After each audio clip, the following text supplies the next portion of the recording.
with advocacy for both parents and teachers as we sit around a table and develop individualized education plans for students.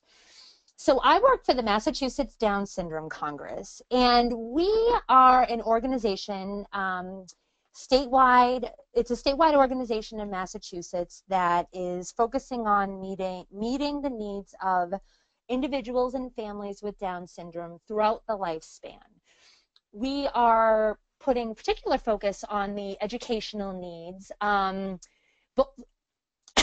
excuse me, both for education professionals and for parents, because we know that parents and teachers really need to make sure that they're working together and problem solving for students.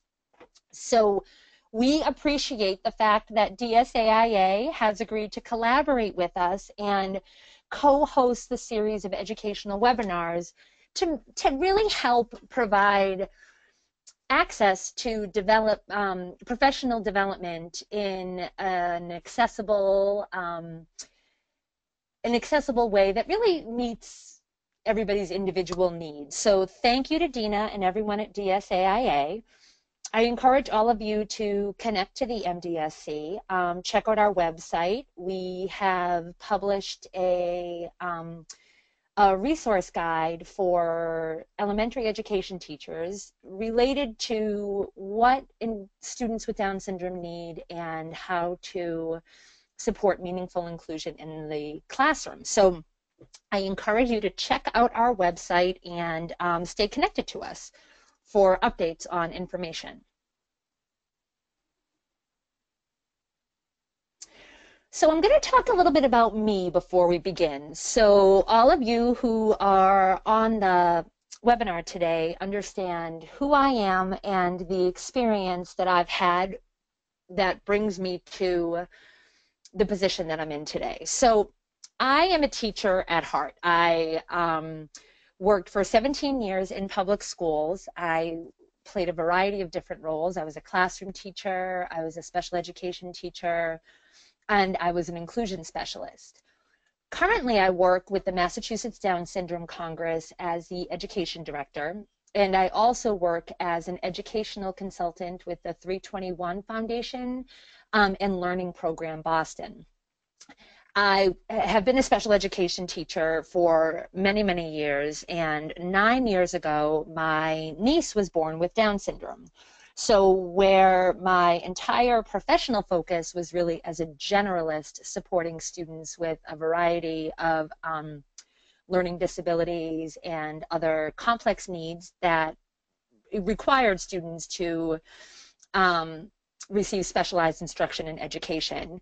When my niece was born, I really focused my personal and professional attention on what are the needs of students with Down syndrome in particular. And what I've tried to do professionally is try to pull from my experience of, you know, supporting my sister and my brother-in-law through their advocacy for my niece, through my own experience as a practitioner in the trenches, and through my experience working directly with a variety of families who have students with Down syndrome, and also now in my role as consultant, working in many different schools with many different teams, supporting students with complex learning needs. So what I bring from you today, what I bring to you today is really drawn from all of those experiences. A webinar platform is obviously can be a little bit different than a face-to-face workshop. So I always feel on my end that there's just a lot of talking, but I really do want people to ask questions and ask for clarification. You can type a question into the questions pane. And I'm really happy that somebody's already asked a question. I'm not going to answer them all right now. I am going to stop at intervals and address questions, because otherwise I know for myself and my own learning style, it will feel a little choppy to you on your end. So if you type in a question and I don't address it right away, just know that I'm not ignoring you, but I will I will stop at specific intervals and address questions from the panelists. So thank you for joining us, and we're going to, our webinar is going to be recorded today. Dina is taking care of that for us, which is great. And you all will access a copy of this recording after we complete the webinar today. Either this evening or tomorrow, I'll send you a follow-up email with the recording, as well as some supplemental documents that we have created through the MDSC that align with some of the content that we're going to be talking about today. So overall, our big goal today is to talk about how to design effective education plans. So before I start, I always have to share my disclaimer that I recognize that nothing in education is universal. Nothing to do with children are universal or standardized. So while I am going to speak in generalizations today, while I'm going to speak of my personal experience or experience of those that I've had direct contact with, I do want to let you all know that individual circumstances should always be considered alongside whatever advice I'm going to be given today. Because if there was an easy prescription, we would all, be kicking back and chilling out and relaxing. And we know that there's no easy prescription. One of my primary goals is to help. One of my primary goals in general through my roles as the MDSC Education Director, as well as through my consulting and, in all the different roles that I play, I really want to be able to provide those who are sitting around a table planning for students with some perspective of what somebody else may be thinking in order to loosen up some of the tensions that lead to ineffective collaboration. It's really about collaboration. It's really about being flexible and thinking about things from multiple perspectives. And once we can do that, then we can move on and develop a plan that will hopefully best meet the needs of your student. So before we begin, I do just want to, Stephanie asked a question and she said, how does a parent decide which is better? Work that approximates grade level that is done with assistance, adult or peer, or work done independently that is several grades below grade level? And Stephanie, I'm very glad you asked that question because that is the million-dollar question. And what we're going to talk about today is how to develop a program where there's a balance of both of those things, and how we are sometimes very focused on the actual work. And what I'm going to encourage all of you to do today is to think outside the box and consider that both of those experiences are working towards developing skills. They just may not be the same skills. So Stephanie, I hope that we get to that question. Please clarify if as we go on there's something that you wanted to add to that. But you've kind of hit the nail on the head about a lot of the content that I'm going to be talking about. So as I said, in all the different roles that I've played, I want to share that, in my opinion, it is essential to consider all of these domains when we're planning for a student who has complex needs. So when we are thinking about an IEP, when we're thinking about the day-to-day of a student, they're not just learning one of these things. Development of academic competency, skills for independent living, development of communication and interpersonal skills, and skills related to behavior and self-regulation are all essential for independence when our students turn 22 and no longer have the support of school. You know, when we think of school as an institution, there is a very, very heavy focus on the development of academic competency. But we know that our kids are continually developing skills in all four of these areas. And their day-to-day should be designed that they're developing ongoing skills in all four areas. And how you do that is very different depending upon what you're focusing on. And remembering that, or keeping that in mind, as we all sit around the table planning for students, we want to make sure that we really are designing a balanced program that considers all four of these domains, and considers all four of these domains equally. What we're going to do today is walk through a little bit of a how to do that, and some things to keep in mind as you engage in that process. So, but remember this graphic right here, because we don't want to forget that all of these things are very, very important. And it really is about what we want our student to be doing in the long run. So one thing that we know about students who have complex needs is that the rate of development across these areas may be uneven, will probably be uneven.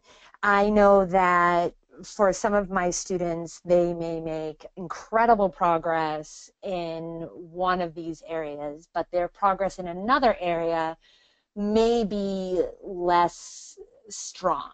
So for instance, a student who has a real burst in communication and interpersonal skills and self-regulation may not be showing as many sight words that they can read independently in that moment.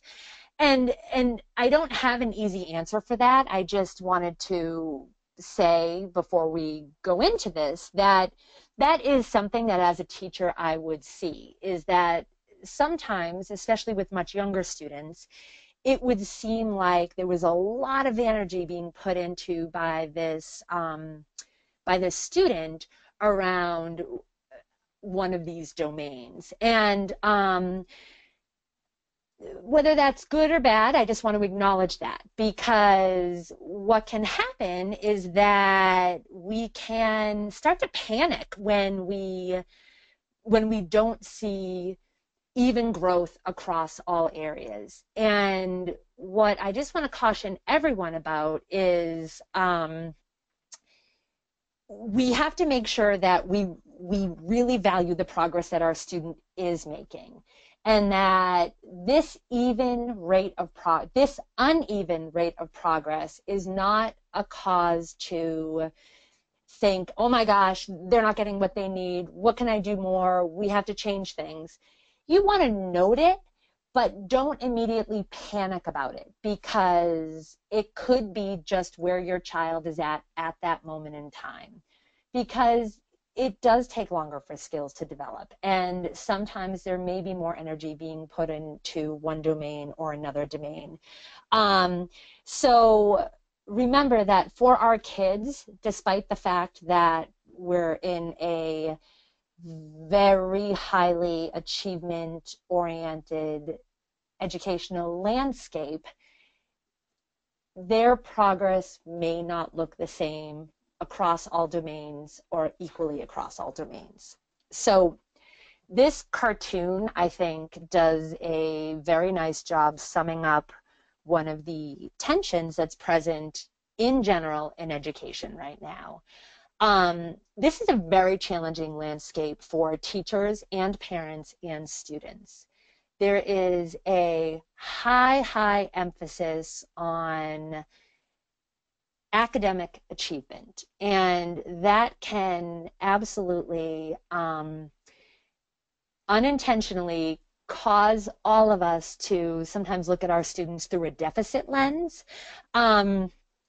And when we start looking at our students through a deficit lens, then that's when anxiety starts to play a role. Because when you really notice all the things that your student is not doing, that's when you start to question yourself or doubt yourself, or really start to overlook the progress that your child has made. You start to overlook the skills that your child does have, and it can create some difficulties. So this is my platform in which I really want to make sure that everyone realizes this is where I'm coming from. By no means am I saying that if you have a child that isn't making progress, that you don't want to investigate it more. As I said before, you really want to consider your individual situation as you listen to all this advice. I just wanted to put out there that it isn't necessarily a cause to panic, because while you look at where a student may not have made progress in one area, be sure to look at where else they have made progress, and make sure that you consider and celebrate those achievements of your student. So you know what, before we move on to the next section, Marilyn also asked a question, so I'm going to just read it. It says, when I tell my daughter's team that I want my daughter in the classroom as much as possible, they always say she isn't able to do grade level math and reading, so shouldn't she receive individual instruction instead of being frustrated by the subject matter? I don't have a good comeback for that, but my gut tells me she should be in the classroom. Any advice on how to counter that judgment? That is a great question. And we are going to talk a little bit about that. We are going to talk a little bit about when to consider targeted individualized instruction and when to consider classroom instruction. And so the very quick answer to that question is that I would encourage you all to not leave it at that, and we'll talk a little bit about this in a few minutes. I don't think that a blanket answer of she can't do this work, so therefore we recommend this, may be enough. I think that everybody needs to look at what a student requires and how they're going to get it. And within reading and math, if the goals for the student align with something that they're going to be able to achieve within that instructional setting, then you should consider that instructional setting. If it isn't, then you want to think about, but when you want to think about other skills that may require a different instructional conditions, you want to actually engage in that conversation. And Lynette, I can see that you have to jump off. Lynette said that her students have actually come back in the classroom, and I just want to let you know that it will be available as a recording. So don't worry if anybody has to jump off, especially with this noontime webinar, you will have a chance to receive the recording if your life interferes with your ability to watch the rest.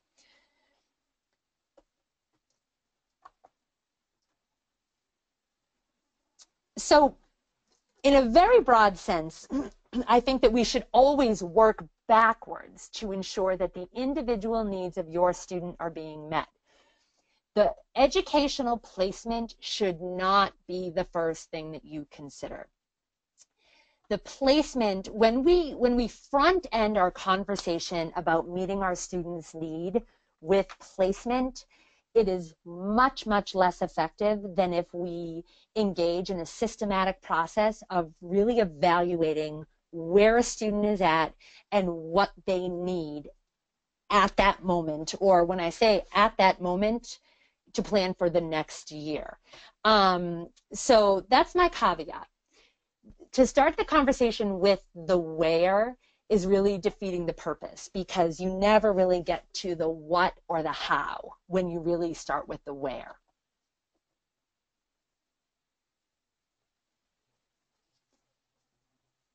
It is really, really important that we don't identify the conditions of how we're going to instruct before we identify the outcome. So when we talk about the where and the how without having a real clear picture of what our goals are, then it really makes everybody's job harder. It is very important for everyone on the team to really engage in the conversation related to where is this student at and where do we want to see this student going. So before we talk about the where or the how, it's really important for every team to really stop and think about what are the overall areas of strengths for this student. As I said, for students who have really complex needs, it is so easy to jump right into the what don't they know how to do? They're not keeping up here. These are things that they struggle with. It's so, so hard to do that. And I'm encouraging every team to make sure that they stop and think about the strengths before they delve into those areas of weakness. It just changes everybody's perspective when we front end our thoughts and ask ourselves, where does this student shine? Where has this student made progress? What kinds of instruction is this student most receptive to? And we have to think through, especially that question, across all domains. So where a teacher may say, when I'm teaching your child how to read, they do better when it's she and I or he and I, we are breaking it down into very, very small steps. We're really engaging in instructional activities completely based on the individual data of your student. That's true specialized instruction. And that's the specialized instruction, especially related to reading, that's recommended by a lot of the researchers. Just a couple of months ago, I saw Sue Buckley, and she again emphasized the necessity for a focus on reading instruction where we're building vocabulary and we are really making sure that the instruction is very, very targeted to where that student is at and designed based upon data based on that student. So where we may look at that very narrow lens of reading instruction and say, this is how your child really responds to reading instruction under these conditions. However, when we're talking about communication skills, your child does really great during a read aloud in our classroom after we've previewed the content. So we want to make sure that we're not throwing everything in one bucket. We want to look at all of those domains and say, where do they shine? Where do they respond best? What are they most receptive to? Where really have they made a lot of progress? So once we think about that, then we want to go into where is this student right now and where do we feel like they're primed for instruction to grow and move on to next. So we want to be thinking about the areas of short-term growth, but at the same time, we really want to be thinking about areas of long-term growth. And while I have areas of short-term growth first, because that's really where you're going to hash out the nitty-gritty, you're going to hash out the nitty-gritty of what the nuts and bolts of that particular IEP will be. We always want to have in the back of our mind who we envision this individual to be at 22 when the structure of public schools won't be available for this student. And so while we're planning, we want to be visualizing what we want to see this student able to do independently in their community, or when I say independently, with the minimum amount of external supports as possible, because we want to make sure that we're not forgetting some of those subtle things that we want a student to be able to do. Make sure that we're not planning for access to a curriculum where this student will require constant adult support to access it. Because at 22, will that student have developed the skills of independent living that they will require to be able to navigate their community independently? But at the same time, we don't want a student to enter into the world of 22 because they've been completely sheltered and every aspect of their day has been modified. Neither of those things are ideal for anybody. So while the IEP is really going to be grounded in the blue area, the short-term growth area, we never want to lose sight of that long-term piece in our visualization of where is this student going to be at 22? Where do we want them to be? So when we think about the areas of short-term growth, that's really what are the goals that we're going to focus on over the next academic school year. So you want to be asking yourself, based on the foundational skills that this student exhibits or has, what are the smaller steps that we would want to identify to see this student demonstrating next? A student has already developed one-to-one counting and basic addition using manipulatives. Well, we may want to move on to making it more abstract using a number line. We may want to look at introducing subtraction for this student. You want to think about where this student is at and what are the next smaller steps that can be taken.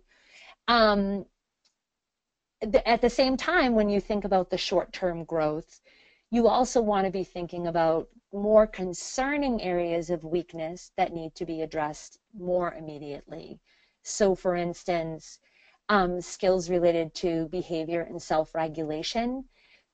A deficit in these skills can often lead to weaknesses around communication, weaknesses in academics, weaknesses in the ability to develop skills of independent living. This is definitely something that needs to be considered. When a student is very, very dysregulated, then a dysregulated student is much less open to any type of instruction than a student who has already developed some of those skills. So this is part of the conversation that you want to have with your team. Where is your child at? What skills do they have, and what are the next steps that we want to develop for them?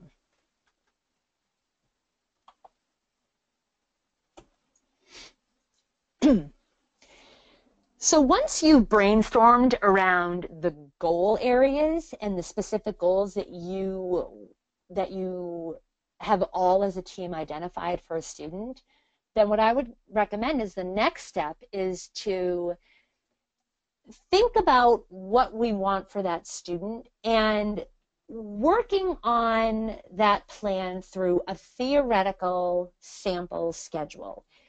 This will really support the visualization and the actualization of the recommendations that we have for our student. You know, we've already talked about the instructional conditions that the student is most successful with. We've already talked about where we all agree that this student is ready to grow and should grow, or we really need to work on. So how is that going to happen?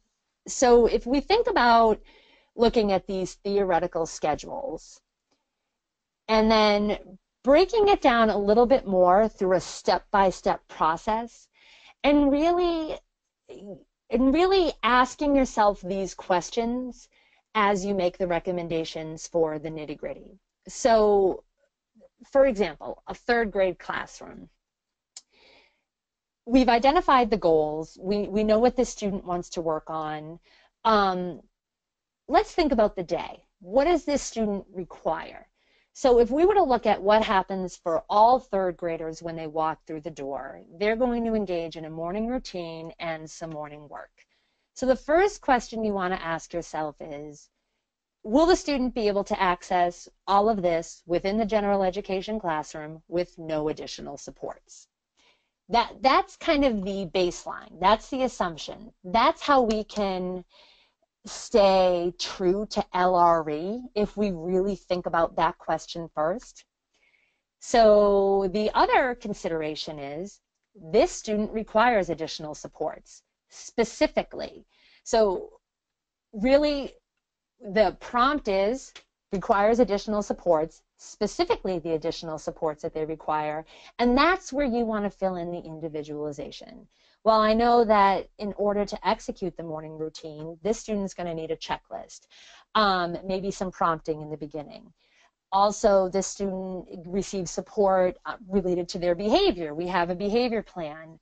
Okay, so we have to make sure that management of the behavior plan and supports around that are incorporated into the student's day. I also know this student will, require some previewing of what their schedule will be in order to set them up and remain regulated throughout the day.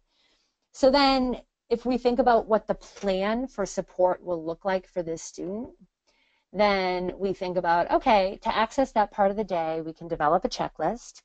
And instead of seat-based morning work, we're going to execute a routine that will support the development of independent living skills.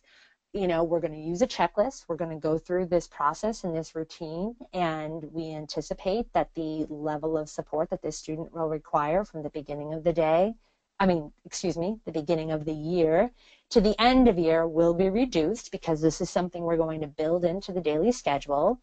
We want to make sure that as part of this morning routine, where other kids may be writing in a journal or doing a fast math facts, we're going to use this time to preview the behavior plan, read the social story that our BCBA may have developed, and also let's preview the daily activities. We're really going to use that chunk of time. We're going to specialize it for this student, and their morning work and their morning routine is going to be customized to meet exactly, to meet their needs. So this process can really be talked about as you move through this theoretical schedule. So I want to move to reading for a second. So for this theoretical student, and I'm going to be fully disclose that my niece is always my guinea pig when I often use theoretical students. So this is my niece's basic schedule and related to what her programming looks like. And these are the questions that that really you go through. So if we look at reading, first question, always ask, student will be able to access within the gen ed classroom with no additional supports. So then my niece is not able to do that. So she does require additional supports. Specifically, those are specialized targeted instruction and focusing on decoding and comprehension. And she will require support around the management of her behavior plan. What's the plan for this? The student will work with a special education teacher during reading. The student requires specialized instruction based upon the data from the progress monitoring. Her team has identified that this is the optimal way for her to learn reading. And because of that, that is what her plan during that theoretical schedule will be. Goals and objectives will be written based upon her needs and the instructional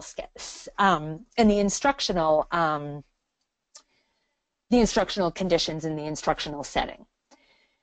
So I won't go through all of these, and what I will do is I'm going to provide you with a document with this sort of teased out a little bit more when I send you the link to the recording.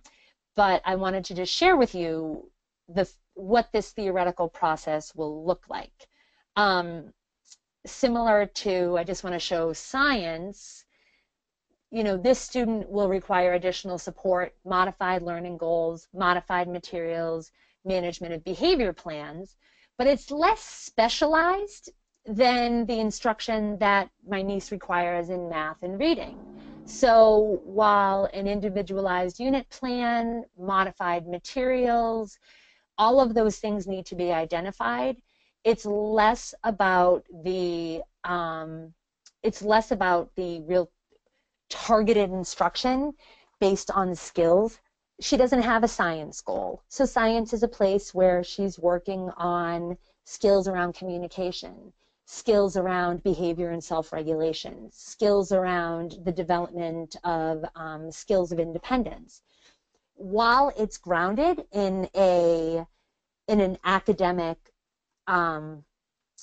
context within the general education classroom, and there are academic skills that are being embedded into it, it's not associated with a specific amount of words or comprehension or something very quantifiable. So I'm going to stop there before we move on and just touch base on some of these questions. One of the questions was that if you have to jump off or if questions pop up for you after the webinar, I would be more than happy to answer. You can find my email actually on the MDSC website. So please reach out and ask any questions. I would be more than happy to talk.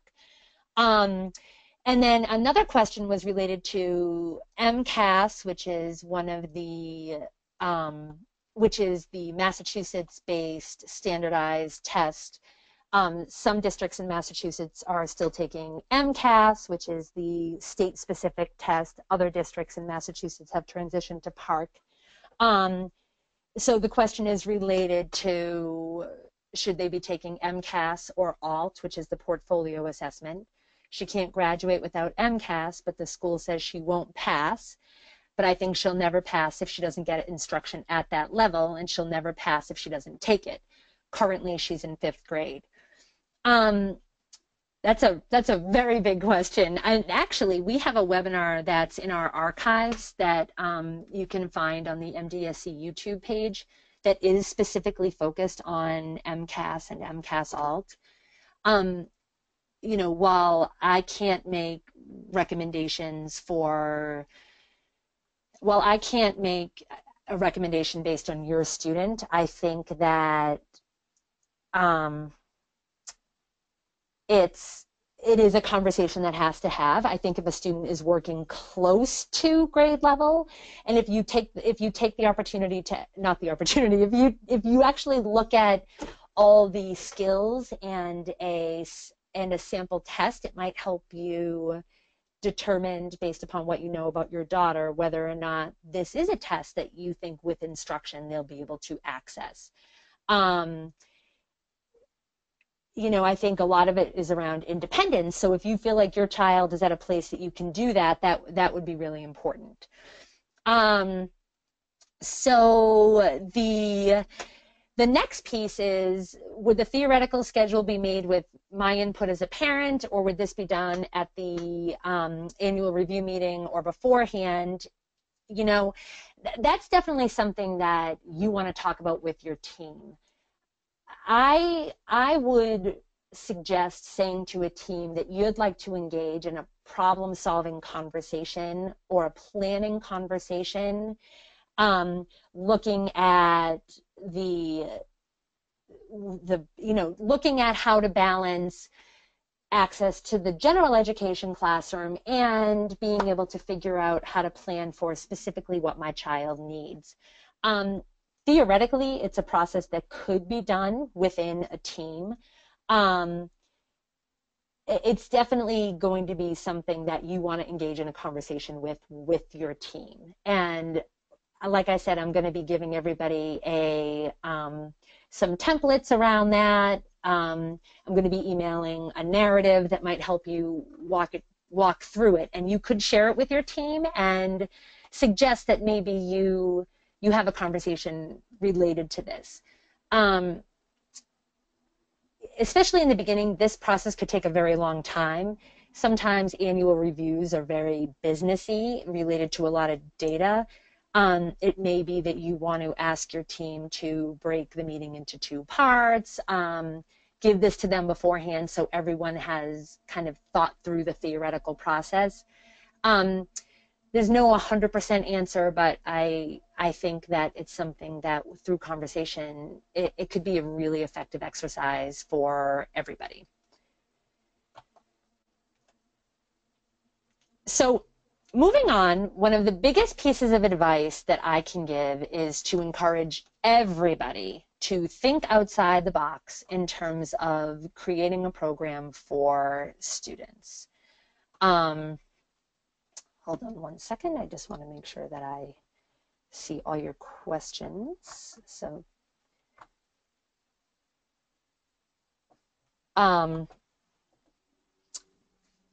I really think that engaging in problem-solving conversations are the most effective way to identify the supports and the structure that a student really needs.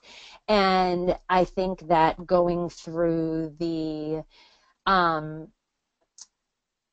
you know, sometimes what we think we want may not always match exactly to what that student actually needs in a certain area. And I think that being flexible and telling your team that you really want to have a conversation and hash out the nuts and bolts and the strengths and the specifics, because it really may help design something that is very unique and really meets the needs of your child. So I'm going to give an example of how I've seen a team really think outside the box in terms of using the supports that were available within the building and developing a program that didn't fit under any particular label, but really targeted the needs of this particular student. So when I was teaching in public schools as an inclusion specialist, you know, every district not struggles, well, maybe struggles, but every district uses their resources a little bit differently. Every district identifies specific positions and kind of sometimes tries to box people in. Oh, you require special ed, but you are mostly in the gen ed classroom, so this is the person who supports you. And I was the inclusion specialist for a K to 8 school. I worked K to 4, and we had two substantially separate classrooms at the kindergarten grade 1 level. So there was a student who had Down syndrome who was placed, for lack of a better word, in our classroom for students with intellectual and developmental disabilities under a self-contained label. So while I was the inclusion specialist, I worked closely with that self-contained teacher. And she, in essence, acted as inclusion specialist for her students. So while I had kids across 16 different classrooms and I was supporting their inclusion piece, her students had needs that were more complex than the students who were technically under my caseload. But she really thought about all the places where her student could be included in general education. And she kind of had the intuition and just sort of automatically did that process that I just explained to you about really thinking about each chunk of the day and identifying what the student's needs were. So this student was included for much of the day in a gen ed kindergarten class. So despite the fact that he was in a substantially separate class, he was included for much of the day in gen ed. But he did receive his specialized instruction within this self-contained classroom for goals and objectives that were targeted, and it was identified that the instructional approach that he required was something that was not happening in the gen ed classroom. So this self-contained teacher, she played the role of service delivery provider She also had access, not access, but she also had several paraprofessionals who worked within her classroom. And one of her paraprofessionals was really the paraprofessional that supported this student throughout the majority of their day within general education. So despite the fact that this was a quote unquote program paraprofessional, because that on the Excel spreadsheet of the budget is where this IEP fell, not IEP fell, where this paraprofessional would have been getting paid. This para really played a role very similar to the paraprofessionals that worked with me completely in general education. However, for this student, there were blocks of, there were periods of time where this paraprofessional may have been supporting another student, or they had a consult time, and we worked it out that my umbrella of inclusion supported this student for his access to the specialists with his kindergarten classroom. So I know that's a lot of language. I'm very mindful of how many words, all the words I'm using, but essentially what we did is we acted as we saw what the student needed, and we really designed a program based upon the available resources.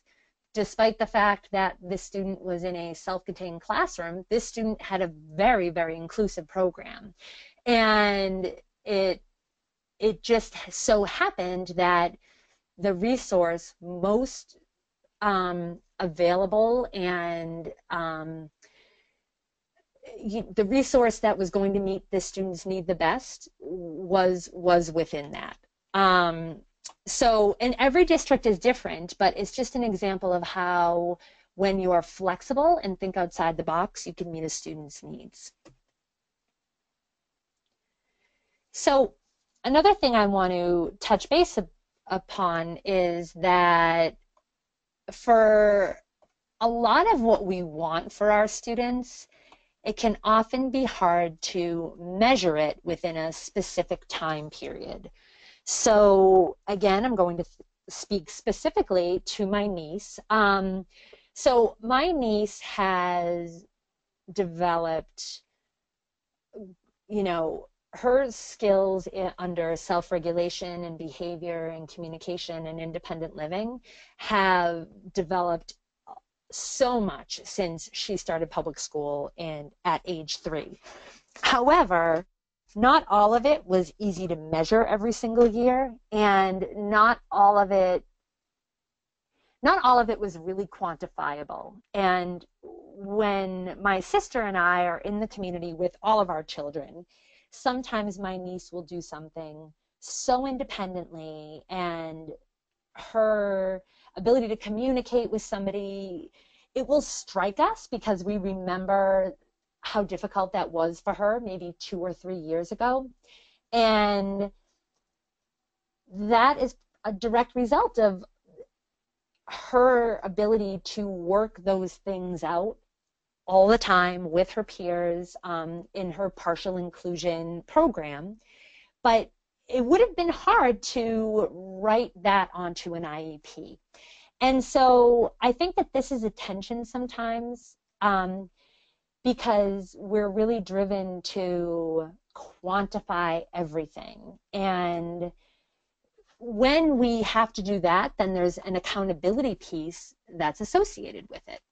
So I want to talk a little bit more about that, because that's very vague right now, and I will go into it a little deeper based on a specific example. But it's something that I think it's important for all of us who support students with complex needs to remember, that sometimes the benefits of a specific recommendation, especially when it's related to inclusive education, are immeasurable, but also really not quantifiable, especially within a specific time period. So we have to keep that in mind. And we also have to keep in mind that at the end of the day, there is a legal process that has to be gone through related to special education. And I think that that can be both a help and a hindrance, because sometimes we don't have time to really reflect on those things that are less quantifiable.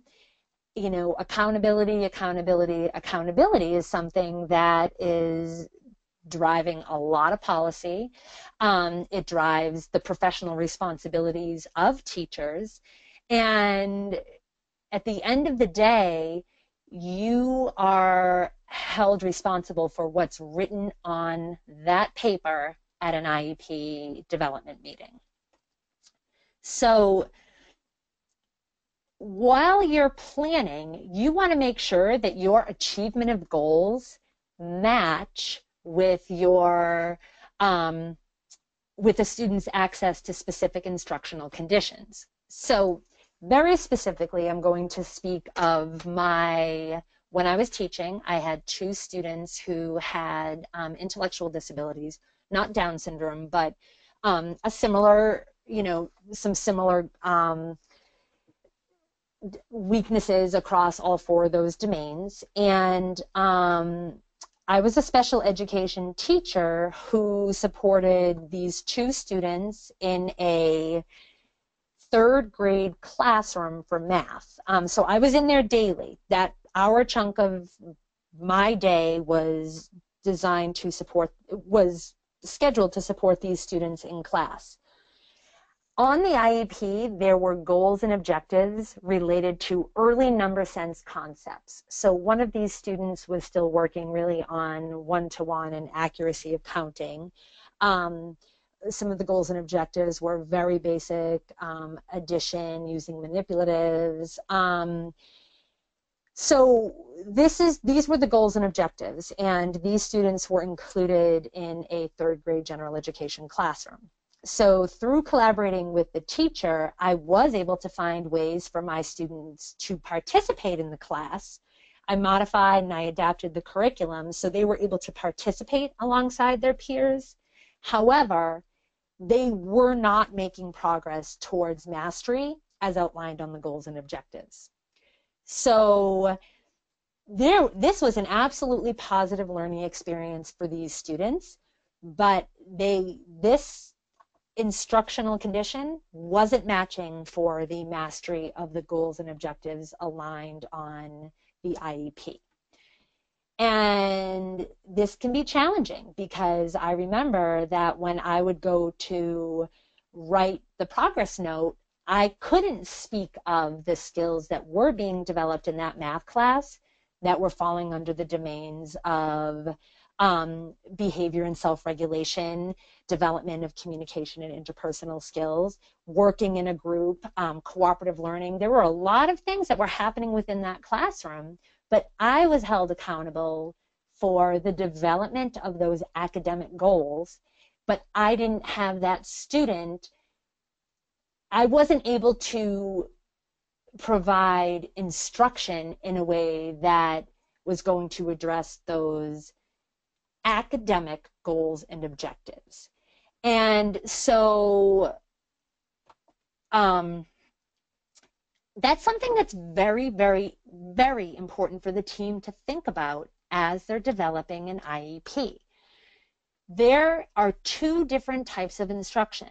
There's instruction designed to support access to general curriculum, and there's also instruction designed to develop mastery of individual skills. And it's important to acknowledge that, and it's important to make sure that when you're developing this plan, everyone on the team is as specific as possible about the individual needs of their child or the student. So you want to make sure that you're really clear about what your goals are for the student. So be specific. I want Johnny to develop communication skills that will allow for him to develop meaningful relationships with others in his community. And those were things that were absolutely being addressed during that math class. you have to, but you have to make sure that there's not a math goal being written for that. And you know, I think that sometimes we think, I want inclusion for Johnny. And inclusion is important, but it's important because it is the condition in which our students will develop communication skills, skills of self-regulation, skills of independence to a degree. Sometimes that has to also be something that's a little bit more specialized. You want to make sure that when you advocate, you remember that inclusion is not a goal. Inclusion is not a specific instructional technique. Inclusion is absolutely a culture, and it's also an environment where you can develop specific skills. And I think that there's a lot of tension associated with that. And while I can't speak to anybody's individual child or individual circumstance, I do just encourage everybody to make sure that you're thinking of the big picture as you're planning for your student.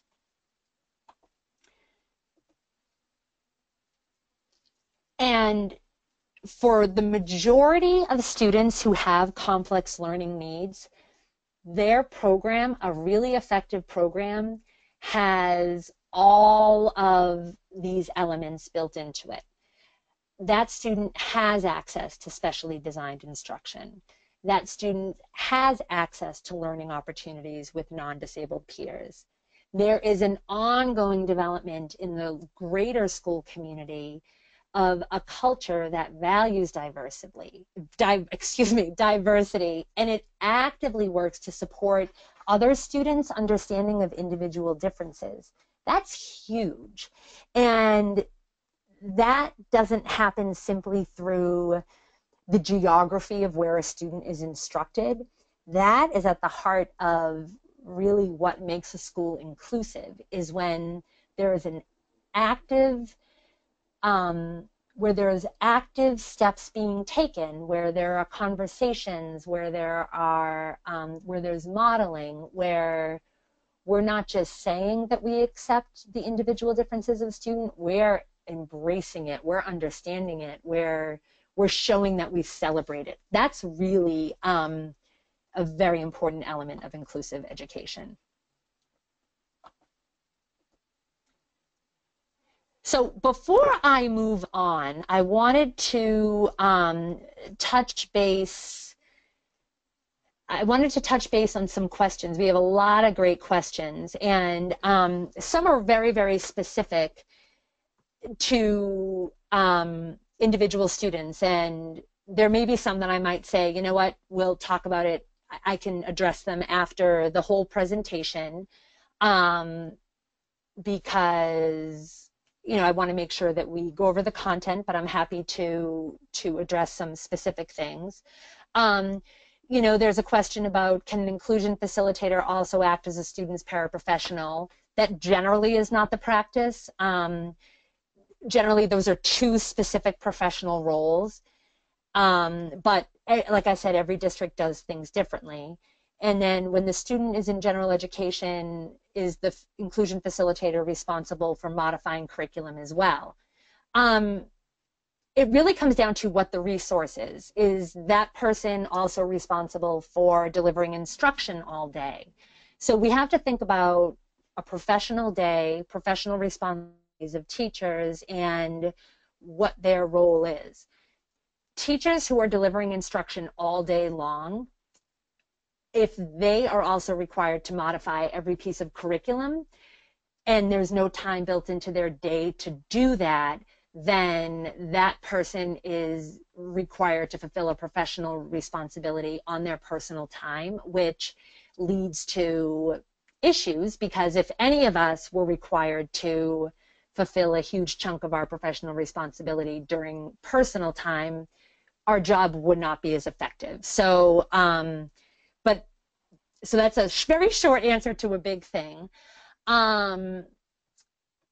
There's a question about inclusive practices and the ideas of accommodations versus modifications, and how there's a lot of there's some talk about how overwhelming content will be for a student. You know what, I'm going to get a little bit, I'll address this a little bit more at the end, because this is a huge elephant in the room, and I'm going to touch upon it a little bit within the next section. Lisa, that's a good question. So I do want to address one major roadblock to inclusion. And it really is heavily aligned with the standards-based teaching that happens, that's really being mandated within classrooms. And as it has a direct effect on inclusive practices. As much as there's two conflicting pieces of legislation, really, saying IDEA, least restrictive environment, but then there's also federal legislation that's mandating that every student achieve specific benchmarks at specific times. There's a disconnect there between those two pieces of federal legislation. And this is something that, as a professional, I think a lot about, because I do see it affecting the ability to apply really effective inclusive practices. So this is 5th grade. The breadth and depth of curriculum that gen ed teachers are mandated to cover significantly impacts the pacing and the type of instruction that that's happening.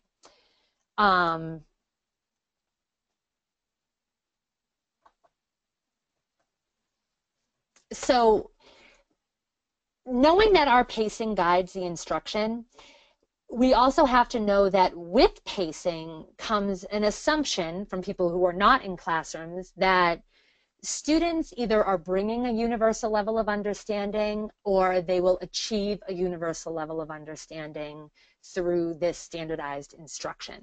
So, you know, if you look at, this is a sample pacing guide, if you look at, you know, within 1 week, we're going to cover how does population density affect the way people live in Japan. And then next week, we're moving on to the very next thing. What is globalization and how does it affect people and places? If you haven't developed a real understanding of either of those things, a teacher doesn't have the freedom anymore to be able to stop and go deeper into something if she's assessing that her students are not, his or her students are not understanding at the level that they should be. And this is something that in the walls of a school, teachers are talking a lot about.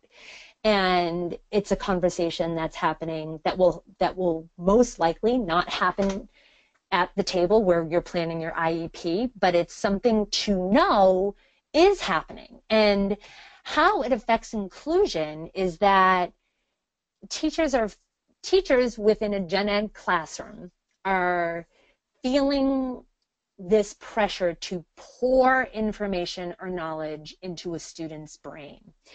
And at the same time, we also know that there's a race to a specific date where students have to be prepared to access a very high stakes exam.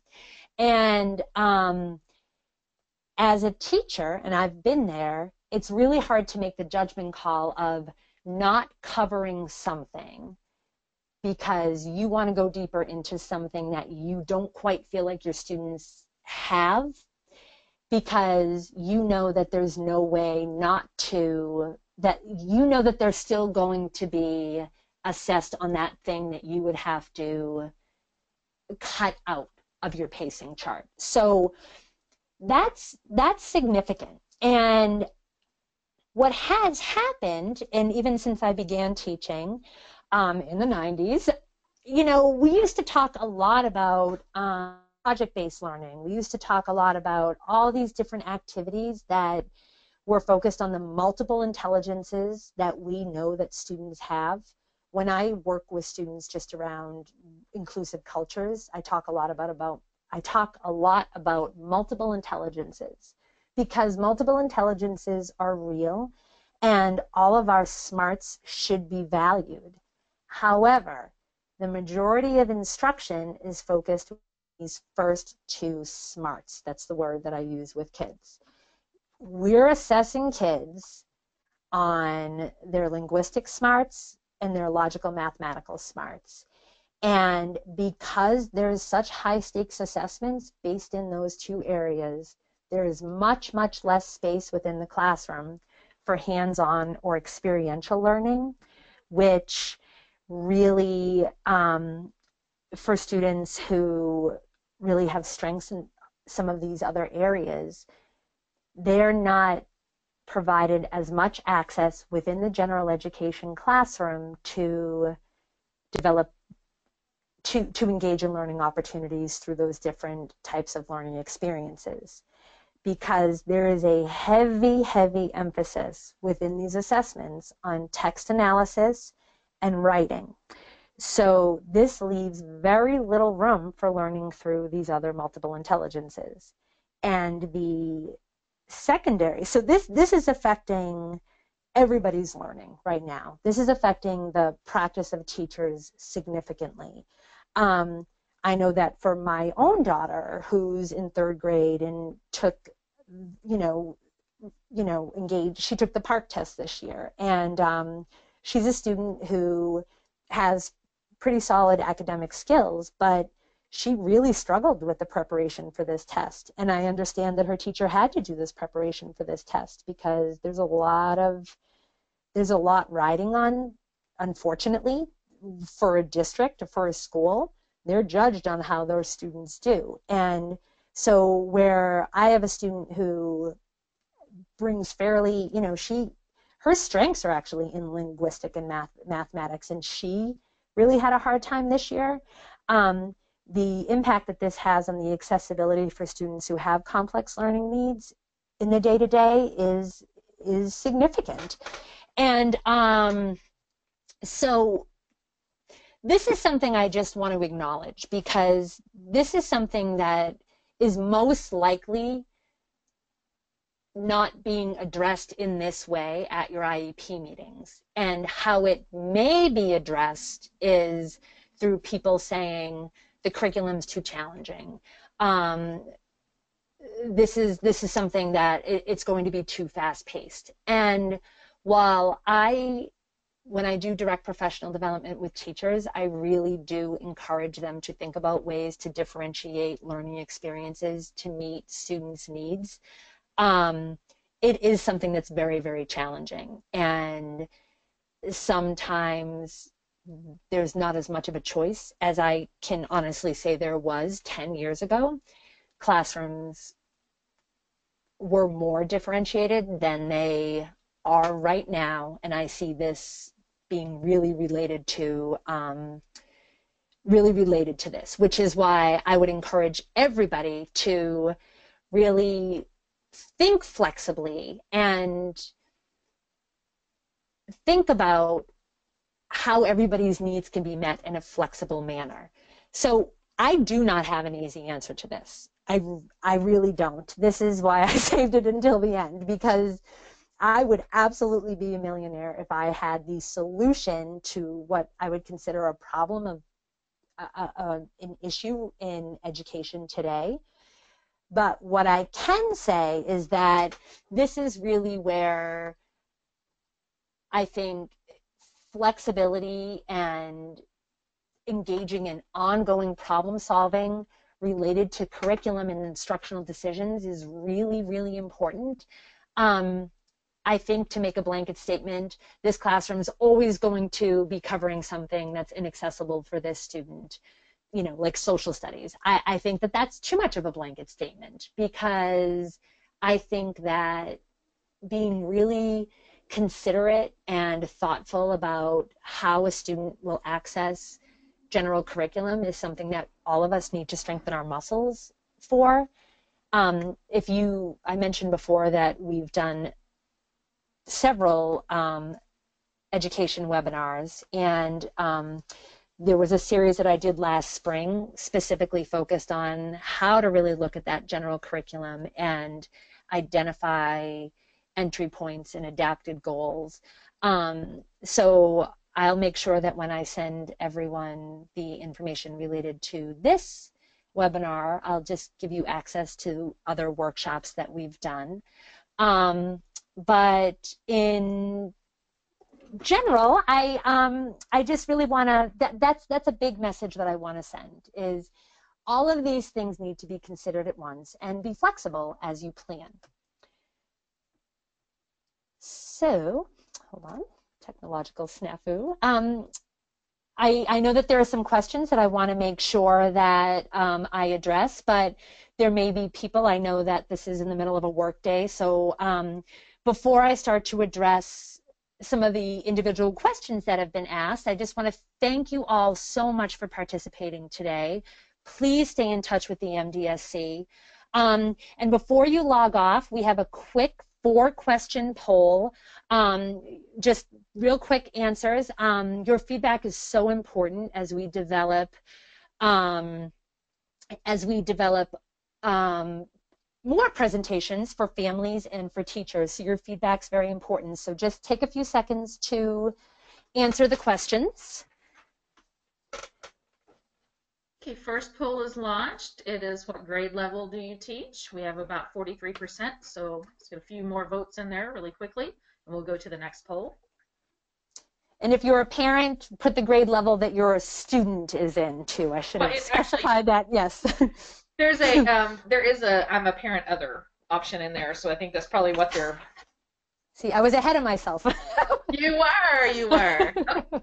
So just a few more votes. We'd like to give everybody just enough time to finish. So we have about 62% voted, 64 people are still voting. Just quick let us know, and we're going to close the poll in 5, 4, 3, 2, 1. And so I'm actually going to share that one. So you have 69% that are parent or other on the event today. So we'll give the details to. We're going to hide that, and we're going to go to the next poll, which is, what is your position? So if you're a general education teacher, special education teacher, paraprofessional, related service provider, or other. Those are coming in now. 49%. Oh, we're in it now, Mo. We've got adepts at taking the poll. I love it. So why don't you go ahead and answer the questions? Okay, that sounds great. While those pop up, great. Okay, excellent. They're coming your way. Okay, so that's excellent. Okay, so I'm actually was reading through one of the questions and was just going to summarize it. You know, the answers related to, I touched before upon the question of Gen Ed will accommodate but not modify, and who's responsible for modifications. These are questions that really do need to be worked out within the school. I did mention a couple of other workshops that I've done that I'll send all of you the links to, where I do address planning routines that allow for the team to identify what's our roadmap for this student. It's adapted. There are entry points based upon the general curriculum, but what's our roadmap, and how are we going to get the student there? And it also identifies ways for teachers to collaborate in a way that accounts for the schedule that is a reality for educators in the school today. That the work around accommodating for a student who's working at a place that is very different from what the curriculum is designed for is substantial, and teachers need to figure out how to communicate with each other. And so electronic platforms are great places to do that. So, perhaps you could, check out those webinars, share it with your team, but it is a significant, if a teacher doesn't have the resource to be able to modify And a resource meaning who is the person and do they have time built into their professional day in order to do that, then there is probably going to be pushback from your team. Part of what you can do as an advocate is, as you're thinking about what your child needs, say to an administrator, okay, I know that my child requires significant modified material. How are you going to identify that? Do you have access to that? How will these teachers be able to have time built into their professional schedule and responsibility in order to make sure that that happens? So I think that that's one of the most, I think that that's one of the biggest questions a parent can ask of an administrator who is helping to, who will be the person who will schedule for their educators. Because as a teacher, I can tell you that you may have built into your day 5 minutes for lunch, or I used to most often eat with my students, that I would have my, whatever groups I worked with around lunchtime, I would say, do you guys mind if I eat while we work together? Because I had no time during the day that I was not instructing students. And there was an issue when it came down to curriculum modification, because personally, I would come in, I would use that 40 minutes before as the time that I'm consulting with people. I would be instructing students all day long, and then after school, I would try to do some of it. However, then I had to leave and commute an hour and go pick up my own kids. And by 9 o'clock, when I had intended to finish that up, I sometimes wouldn't get to it, because we all know that by 9 o'clock, we are not our freshest. So as a parent, say to an administrator, this is what my child needs. How are you going to provide these educators the resources to make sure that they have the time or the materials to make sure that this happens for my student? So as I said, that's a, there is a whole other workshop on this, and so I will send everybody the link to that. And then there's a question. I encourage my 6th grade daughter to access Gen Ed Math with a calculator, a fraction calculator, and apps, but the teacher seems to feel that this is not appropriate, that she needs to memorize multiplication tables. So Stephanie, that's a really good question. And it's hard when there's a disagreement on the team, especially related to something very specific like that. I think that as a parent, you can talk about how at this point you are very interested in shifting the focus on memorization of skills to application of skills. You know, I think that sometimes people use the word functional math, and I think that that's kind of a very limiting term. I think application skills really describes what you're talking about. You're talking about providing your daughter with the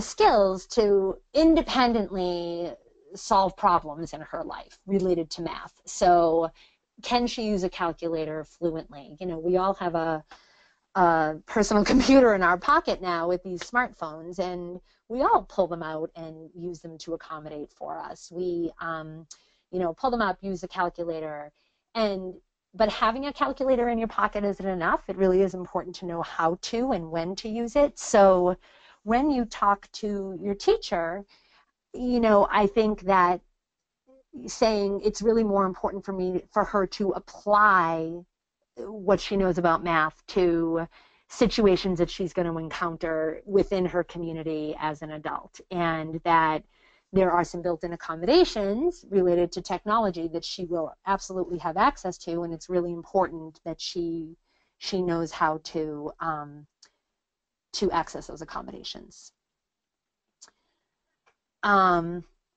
Oh, and Dave, I see that, I'm just seeing now that you wanted to see another slide.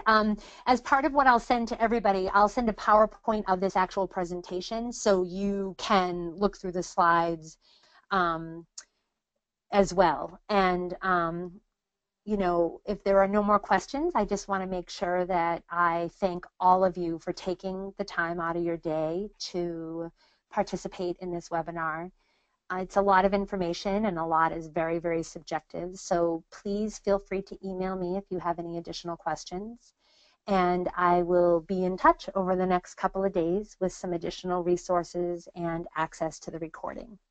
So thank you all. I hope you enjoy the rest of your day, and please stay connected to the MDSC.